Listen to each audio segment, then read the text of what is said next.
Hi అండి. నమస్తే sir. Professor Nageshwar Reddy ఈయన నిన్న సారీ ప్రొఫెసర్ నాగేశ్వర్ రెడ్డి రెడ్డినా? ప్రొఫెసర్ కె నాగేశ్వర్ కదా. ఆయన నాగేశ్వర్ రెడ్డి అని చెప్పి ఇప్పుడు అందరూ ఆంధ్ర ప్రజలందరూ ఆయన ముద్దుగా పేరు పెట్టుకున్నారు. తెలంగాణ రెడ్డికి ప్రొఫెసర్ నాగేశ్వర్ రెడ్డి అని చెప్పి ముద్దు పేరు పెట్టుకున్నారు. మరి ఎందుకు నాకు తెలియదు, ప్రొఫెసర్ నాగేశ్వర్ రెడ్డి అనే అంటున్నారు. ఈయన కూడా పద్మనాభ రెడ్డి గారి లాగా పేరు మార్చుకున్నారేమో, మరి నాకు తెలియదు. సో ఓకే, ఇప్పుడు ఏంటంటే నిన్న మనం ఒక వీడియో చేసాం, మీరు ఒక వీడియో చేశారు మాతోటి. ఆ వీడియోలో ఆయనకి కొన్ని ప్రశ్నలు సంధించారు. అసలు ఇది చట్ట ప్రకారం ఇది కరెక్టా, 84లోను 94లోను జరిగిన సంఘటనల్ని నువ్వు తప్పుగా మా ముందు ప్రజల ముందు ప్రజెంట్ చేస్తున్నావు, సో వాటికి సమాధానం చెప్పని మీరు ప్రశ్నించారు. నిన్న ఆయన మరొక వీడియో రిలీజ్ చేశారు. రిలీజ్ చేసి నిజంగానే జగన్మోహన్ రెడ్డి చిటుకులేసాడు, ఇలాగా చిటుకులేసి చంద్రబాబు నీ దగ్గర నుంచి ఒక 4-5 లాగేస్తే నీకు ప్రతిపక్షం ఉండదు అని జగన్మోహన్ రెడ్డి అన్నాడని మళ్ళీ నాగేశ్వర రెడ్డి చెప్తున్నాడు నిన్న వీడియోలో కూడా. కానీ అలా లాగేసి ఉంటే చంద్రబాబు నాయుడు గారికి ప్రతిపక్ష హోదా పోయి ఉంటే తెలుగుదేశం వాళ్ళు నేను మాట్లాడినట్లే 10% సీట్లు లేకపోయినా కూడా ప్రతిపక్ష హోదా ఇవ్వాలి అని అడిగేవాళ్ళు అని అంటున్నాడు మళ్ళీ.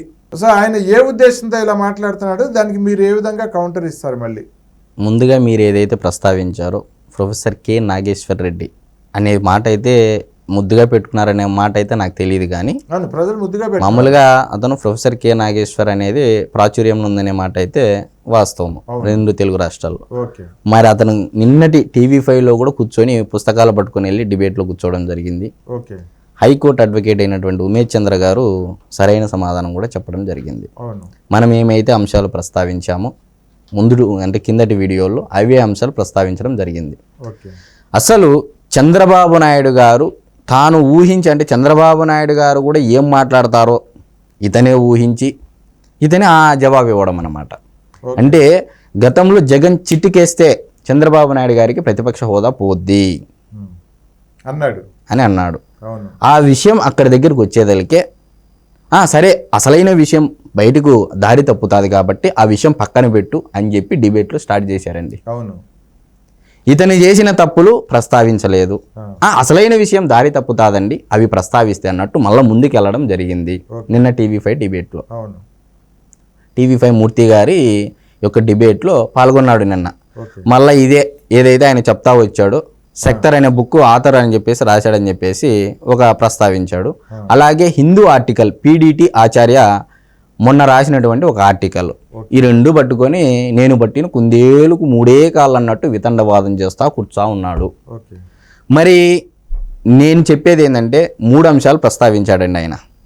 ఒకటి, జగన్మోహన్ రెడ్డి గారు రాసిన లేఖలో చాలా శుద్ధ తప్పు అని చెప్పేసి ఒప్పుకున్నాడు. ఇక్కడైతే ఒప్పుకున్నాడు, ఫస్ట్లో ఒప్పుకోలేదండి. జగన్మోహన్ రెడ్డి గారు రాసిన లేఖను బాగా సమర్థించాడు. ఇప్పుడు నిజం బయటపడేదలికే అది ఓకే, అది తప్పు, జగన్మోహన్ రెడ్డి రాసిన లేఖ దాంట్లో శుద్ధ తప్పులు ఉన్నాయి అన్నీ అని చెప్పేసి ఒప్పుకోవడం జరిగింది. సరే, అంతవరకు బాగానే ఉంది. మరి 1984లో ప్రస్తావించిన అంశము అది ఒప్పుకోవట్లేదు. 94లో జనార్దన్ రెడ్డి గారి విషయము తప్పని చెప్పేసి ఒప్పుకోవట్లేదు. అక్కడికి వచ్చేదలికే డైవర్ట్ చేస్తూ ఉన్నాడు. చిన్న గీత పక్కన పెద్ద గీత పెట్టినట్టు పెద్ద గీత వైపు దృష్టి మరల్చే విధంగా నిన్న తన యొక్క అదేది రాజకీయ పరిజ్ఞానం అంటారు కదా, చతురత వాక్చాతుర్యంతో డైవర్ట్ చేయడం అన్నమాట. ఎవరిని మాట్లాడినట్లే అక్కడ, ఎవరిని మాట్లాడినట్లే, TV5 మూర్తి గారిని మాట్లాడినట్లేదు, ఉమేష్ చంద్ర గారిని మాట్లాడినివ్వట్లేదు. ఇక్కడ ఆయన అంటున్నాడు. పైగా ప్రత్యేకంగా 3 అంశాలు ప్రస్తావించాడండి. 1953 చట్టం అనేది వర్తించదు, మౌలాంకర్ రూల్ అంటే 1977లో ఒక చట్టం వచ్చింది, మళ్ళా 1985లో ఒక చట్టం వచ్చింది, ఏది ఫిరాయింపు నిరోధక చట్టము. 1988లో ఏదో అంటే యాంటీ డిఫెన్స్ లా ఒకటి, పీపుల్ రిప్రజెంటేషన్ యాక్ట్ అనేది ప్రజా ప్రాతినిధ్య చట్టం అని చెప్పేసి ఏదో 2-3 చట్టాలు చెప్పాడండి. ఫస్ట్లో చెప్పలేదు ఇవన్నీ. ఇప్పుడు మనమంతా అంశాలు ప్రస్తావించాము, ప్రశ్నలు ఆయన ముందు ఉంచాం కాబట్టి, ఆయన చెప్పింది తప్పని చెప్పాం కాబట్టి ఇప్పుడు మరలా వచ్చాడు ఈ కొత్త చట్టాలు చెప్పాడు. ఫస్ట్లో చెప్పలేదు ఇవన్నీ ఇవ్వాలి అన్నట్టు చెప్పారు. సార్, మేము చెప్పేది ఏంటంటే మీరు చెప్పిన దాని ప్రకారం ఏదైతే యాంటీ డిఫెక్షన్ లా ఉందో నేను ఇప్పుడు మీ ముందరే గూగుల్లో టైప్ చేసి చదివి వినిపిస్తానండి. దాని యొక్క అసలు ఏంది, ఆయన ఏం చెప్పాడు? Payment salaries pensions prevention of disqualification act 1953 అసలు ఏం చెప్తా ఉంది? అదేదో పేజ్ నెంబర్లు చెప్తాడండి. అప్పట్లో స్వామి వివేకానంద గారు పలానా వాక్యం అంటే ఈ పేజ్ నెంబర్లు ఉంది, ఈ పేజ్ నెంబర్లు ఉంది అన్నట్టు 150 పేజ్ నెంబర్ చదువుకో, 380 పేజ్ నెంబర్ చదువుకో, 385 పేజ్ నెంబర్ చదువుకో. పయ్యావుల కేశవ్ గారు 380 వరకు ఆగిపోయారు, 385 పేజీకి రావట్లేదు. ఈయన చెప్పడం. సార్ ప్రొఫెసర్ కె నాగేశ్వర్ గారు, విత్ ఆల్ డ్యూ రెస్పెక్ట్ నేను చెప్పేది ఏంటంటే, మీరు ఏం చెప్పారు? Payment, salaries and pensions, prevention of disqualification act 1953, 77 ఇవన్నీ యాంటీ డిఫెక్షన్ లా చెప్పారు, పీపుల్ రిప్రజెంటేషన్ యాక్ట్ చెప్పారు. వీటన్నిటికీ నేను ఒకటే జవాబు చెప్తున్నాను సార్. జీతాల పేరుతో డబ్బులు దుర్వినియోగం అవ్వకుండా నిరోధించే చట్టం, ప్రతిపక్ష నాయకుడిగా జీతం పొందాలంటే కావాల్సిన కనీస అర్హతలు అవి, అంతేగాని ఖచ్చితంగా ప్రతిపక్ష నాయకుడు ఉండాలని ఆ చట్టం చెప్పటం లేదు. ఓకే, 10% కంటే ఎక్కువ సీట్లు వస్తే ఆటోమేటిక్గా ప్రతిపక్ష నాయకుడిగా అర్హత రాజ్యాంగపరంగా వస్తుంది. అలా రానిచో ప్రభుత్వానికి విచక్షణ అధికారం వస్తుంది. అంటే స్పీకర్ గారు నిర్ణయం తీసుకుంటారు. ఆ విచక్షణ అధికారంతో ప్రతిపక్ష నాయకుడిగా ఎవరినైనా నియమించవచ్చు. కానీ ప్రతిపక్ష నాయకుడిగా జీతం పొందాలంటే ఆ చట్ట ప్రకారం అర్హత సాధించాలి. లేకపోతే జీతం లేని ప్రతిపక్ష నాయకుడు అవుతారు. సభ్యులు మద్దతు తెలిపితే ఎమ్మెల్యే అవ్వకపోయినా ముఖ్యమంత్రి అవ్వచ్చు, ప్రతిపక్ష నాయకుడు కూడా అవ్వచ్చు. 6 నెలల్లో ఎమ్మెల్యేగా ఎన్నిక అవ్వకపోతే ఆ పదవి రద్దు అవుతుంది. గతంలో చూశారు కదా మహారాష్ట్రలో ఏం జరిగిందో. ఇప్పుడు ప్రభుత్వానికి ప్రతిపక్ష నాయకుడు నియమించే విచక్షణ అధికారం వచ్చింది కాబట్టి వాళ్ళు నిర్ణయం తీసుకుంటారు. అర్థమైంది కదండి. ఆయన మెన్షన్ చేసినది ఏంది? చట్టంలో అసలు ఈ లాజిక్ మిస్ అయ్యాడు. ఇప్పుడు మామూలుగా రాజ్యాంగంలో 7th షెడ్యూల్లో స్టేట్ జాబితా అంటే రాష్ట్ర జాబితా, కేంద్ర జాబితా, ఉమ్మడి జాబితా అని ఉంటుంది.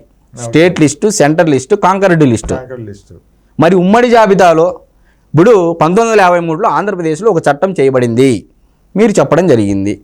పార్లమెంటులో ఒక చట్టం చేయబడి జరిగిందని చెప్పేసి ఏదో ఆయన కౌలన్ సెక్టార్ బుక్ పెట్టేసి పేజ్ నెంబర్లతో సుద్దా చెప్పడం జరిగింది. సార్ అది పార్లమెంటు వరకే ఆ చట్టము.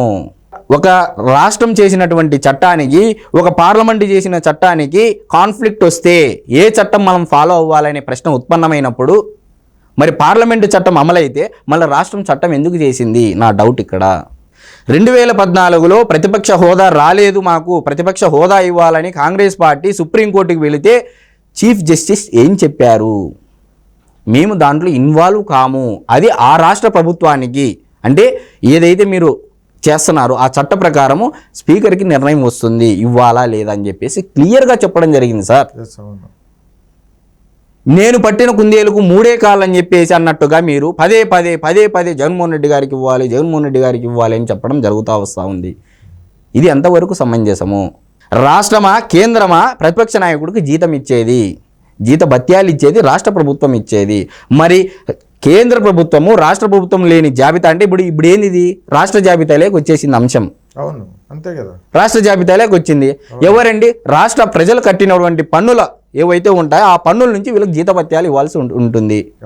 మరి ఇప్పుడు రాష్ట్ర ప్రభుత్వానికి ఆ విచక్షణ అధికారం వచ్చింది. మరి ఇప్పుడు స్పీకర్ గారికి ఆ నిర్ణయం తీసుకునే హక్కు, అర్హత రాజ్యాంగబద్ధంగా వస్తుంది. అవును, అంతే, కరెక్ట్. ఇస్తారు ప్రతిపక్ష నాయకుడు హోదా, కానీ జీతభత్యాలు ఉండవు. ఇది ఇక్కడ క్లియర్గా నేను మెన్షన్ చేస్తున్నానండి. ప్రొఫెసర్ కె నాగేశ్వర్ గారు, మీరు తెలుసుకోవాలి. నేను చెప్పేదే నమ్మండి, నేను చెప్పేదే correct, I stand my oats, I stick on my oats అంటే ఎలా అండి? అంటే ఆయన ఎవరికి ఏ పోస్ట్ ఇమ్మనేది కూడా ఆయనే చెప్తున్నట్టున్నాడు ఇప్పుడు ప్రభుత్వానికి. మరి గతంలో 2014లో మీరు బీజేపీ సిద్ధాంతాలకు వ్యతిరేకము, అది అందరికీ తెలిసిన విషయమే. మరి అప్పట్లో కాంగ్రెస్ పార్టీ 2014లో 44 సీట్లు వచ్చిన కారణంగా ప్రతిపక్ష హోదా ఇవ్వలేదు అప్పటి ప్రభుత్వము, అధికార ప్రభుత్వము. మరి అప్పుడు కాంగ్రెస్ పార్టీకి మీరెందుకు లేఖ రాయలేదు? అయ్యా, ఫిరాయింపు నిరోధక చట్టం ఒకటి ఉంది, పీపుల్ రిప్రజెంటేషన్ యాక్ట్ ఒకటి ఉంది, 1977లో ఒక చట్టం వచ్చింది, మౌలాంకర్ రూల్ అనేది ఒకటి ఉంది. మీరు ప్రతిపక్ష హోదా అడగండి, స్పీకర్ ఇస్తారు. మరి మీరు చెప్పిన దాని ప్రకారమైనా పార్లమెంట్లో చట్టం ఉన్నట్టయితే మరి అప్పటి కాంగ్రెస్ పార్టీకి ఎల్ఓపి స్టేటస్ ఎందుకు ఇవ్వలేదు? Leader of opposition status. ఎవరిని మభ్య పెట్టాలని మీరు చూస్తూ ఉన్నారు? ఎవరిని మభ్య పెట్టాలని చూస్తూ ఉన్నారు? ఆంధ్రప్రదేశ్ ప్రజలంటే అంత ఎర్రి బాగోగుల రాష్ట్రం అయిపోయిందా మీకు? మీ యొక్క ఉద్దండ సలహాలు, మీలాంటి ఉద్దండ రాజకీయ మేధావుల సలహాలు ఆంధ్రప్రదేశ్ రాష్ట్రానికి అవసరమా లేదా? మా రాష్ట్రం యువత నుంచి నేను ప్రశ్న వేస్తూ ఉన్నానండి. ఇప్పుడు నిన్నెవడు ఎరిగారు ప్రతిపక్ష హోదా జగన్మోహన్ రెడ్డి గారికి ఇవ్వాలా లేదని చెప్పేసి? మరి నిజంగా జగన్మోహన్ రెడ్డి గారు స్పీకర్ లేఖ రాసే ముందరగా ప్రొటెన్ స్పీకర్కి ఒక లేఖ రాశారా? నాకు 11 మంది శాసనసభ్యులు ఉన్నారని, 11 మంది శాసనసభ్యులతో మేము గెలిచాము, మరి ప్రొటెన్ స్పీకర్కి ఒక లేఖ రాయడం జరిగిందా? మరి ప్రొటెన్ స్పీకర్కి లేఖ రాయకుండా స్పీకర్కి ఎలా లేఖ రాస్తారు? ప్రమాణ స్వీకారం చేయకముందు ఇవన్నీ జరగాలి కదా. ప్రమాణ స్వీకారం చేసిన తర్వాత రాయడాన్ని ఏమంటారు? సమస్యలను తప్పుదోవ పట్టించడము. వైసీపీ పార్టీలో ఇప్పుడు విలీనం దిశగా అడుగులు వేస్తా ఉంది అని చెప్పేసి ఒక ప్రచారం నడుస్తూ ఉంది. ఆ అంశాన్ని పక్కదోవ పట్టించేందుకు మీరు తెరపైకి ఈ అంశాన్ని తీసుకొని వచ్చారు. చిన్న గీత పక్కన పెద్ద గీత పెట్టే మాదిరిగా డైవర్షన్ పాలిటిక్స్లో భాగంగా మీలాంటి ఉద్దండ రాజకీయ మేధావులు తెరపైకి రావడం జరిగింది. ఇది ఇప్పటికీ అంత ఇంపార్టెంట్ విషయం కాకపోయినా మీరు ఎందుకు పదే పదే ఛానల్స్కి వెళ్ళి కౌల్ అండ్ సెక్టార్ బుక్ పుస్తకం పట్టుకొని పేజ్ నెంబర్లతో శుద్ధ చెప్పడం ఎందుకు? దేనికి సంకేతము? మరి ఇంతవరకు ఏ వైసీపీ పార్టీ నాయకుడైనా కానీ ఎవరైనా సరే ప్రెస్ మీట్కి ముందుకు వచ్చి ఇవ్వాలి అని చెప్పేసి ఎక్కడైనా డిమాండ్ చేశారా? అంటే ఇప్పుడు కాంగ్రెస్ పార్టీకి గతంలో 2014లో కపిల్ సిబల్ గారు పార్టీ అంటే రాజ్యాంగ సలహాలు ఇచ్చే నిపుణులు లేరైనా కాంగ్రెస్ పార్టీకి మీరు చెప్పే అంశం ప్రకారము రామ్ జెఠ్మలాని గారి కంటే మీరు మేధావులా? కపిల్ సిబల్ గారి కంటే మీరు మేధావులా? మరి అప్పట్లో కాంగ్రెస్ పార్టీలోనే కదా వీళ్ళంతా పనిచేసినది, కాంగ్రెస్ పార్టీకే కదా వీళ్ళంతా పనిచేసినది. మరి వాళ్ళకంటే మీరు రాజ్యాంగ నిపుణులా? ఏం సమాధానం చెప్తారు సార్? మరి జార్ఖండ్లో 81 అసెంబ్లీ సీట్లు ఉన్నాయి. మరి జార్ఖండ్ రాష్ట్రంలో అప్పట్లో ఏదైతే వచ్చిందో ఇప్పుడే చూపిస్తానండి మీకు, అది కూడా గూగుల్లో చూపిస్తాను. జార్ఖండ్ రాష్ట్రంలో 81 అసెంబ్లీ సీట్లు ఉన్నాయి. బీజేపీకి 25 సీట్లు వచ్చిన లీడర్ ఆఫ్ అపోజిషన్గా గుర్తించలేదు. సార్ ప్రొఫెసర్ కె నాగేశ్వర్ గారు ఇది వినండి. జార్ఖండ్ రాష్ట్రంలో 81 అసెంబ్లీ సీట్లు ఉన్నాయి. బీజేపీకి 25 సీట్లు వచ్చిన లీడర్ ఆఫ్ ఎల్ఓపి స్టేటస్ ఇవ్వలేదు. మరి ఇది ఎంక్వైరీ చేశారా? ఈ విషయం ప్రస్తావించారా? ఏదో ఆంధ్రప్రదేశ్లోనే జరుగుతూ ఉంది, మిగతా రాష్ట్రాలు ఎక్కడా జరగలేదు అన్నట్టుగా చెప్తా ఉన్నారు. మీరు దీన్ని ఏ విధంగా సమర్థించుకుంటారు? ఇంకేమన్నా అంటే నేను 3 సార్లు ఎమ్మెల్సీగా చేశాను, నేను 3 సార్లు ఎమ్మెల్సీ చేశాను అంటే 3 సార్లు అంటే మరి జీవిత ప్రస్థానం స్టార్ట్ చేసిన నుంచి కపిల్ సిబల్ గారు, రామ్ జెఠ్మలాని గారు మీకు తెలుసు.